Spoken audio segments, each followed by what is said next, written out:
today's show, where I keep you updated on all the current events happening near you. Today we're starting with Brown versus Board.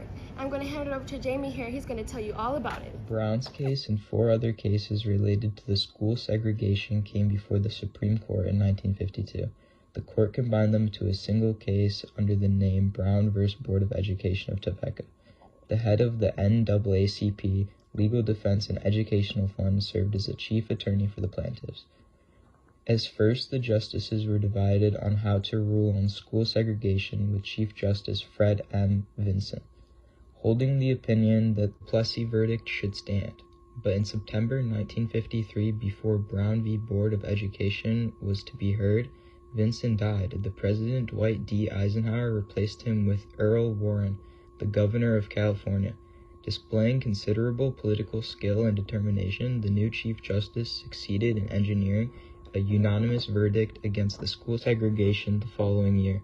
In the decision issued on May 17, 1954, Warren wrote that in the field of public education, the doctrine of separate but equal has no place.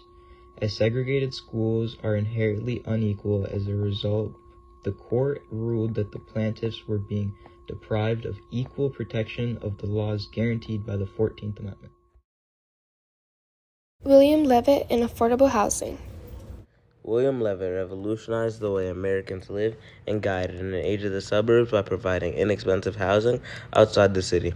Levitt revolutionized the process of home building with remarkable planning and brilliant control procedures. In the 1950s, housing changed from traditional styles to more modern homes with rows of windows and sliding glass doors. There was a massive shift in the design of buildings in the 50s, away from traditional forms and onto a new era of design.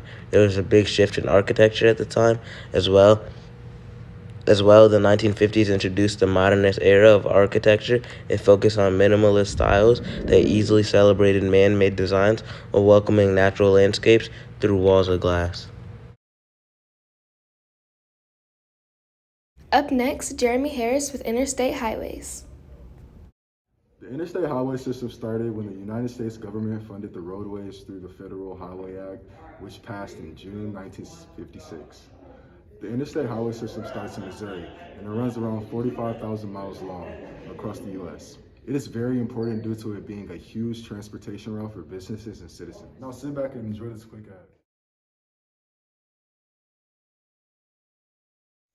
Hello, I'm Bernard, and the polio vaccines are increasing till this day.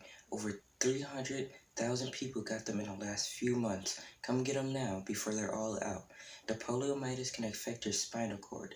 Poliomyelitis symptoms are neck pain, back pain, sore throats, fevers, and headaches. These symptoms can last up until 10 days. Come get them now before you get the poliomyelitis.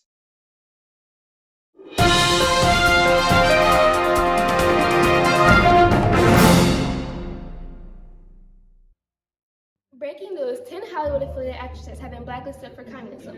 Recently, communism has been portrayed throughout films and everyday life. I'm here with one of your Hollywood 10. Do you have anything to say for yourself? There you have it, folks.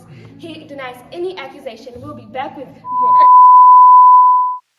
Ike for president, Ike for president, Ike for president, Ike for president. You like Ike, I like Ike. Everybody likes Ike for president. Hang out the banner, beat the drum. We'll take Ike to Washington. We don't want John or Dean or Harry. Let's do that big job right. Just get in step with the guy that's hep. Get in step with Ike. You like Ike, I like Ike. Everybody likes Ike for president. Hang out the banner, beat the drum. We'll take Ike to Washington. The election of 1952. Republican Dwight Ike Eisenhower versus Democrat Adlai Stevenson II.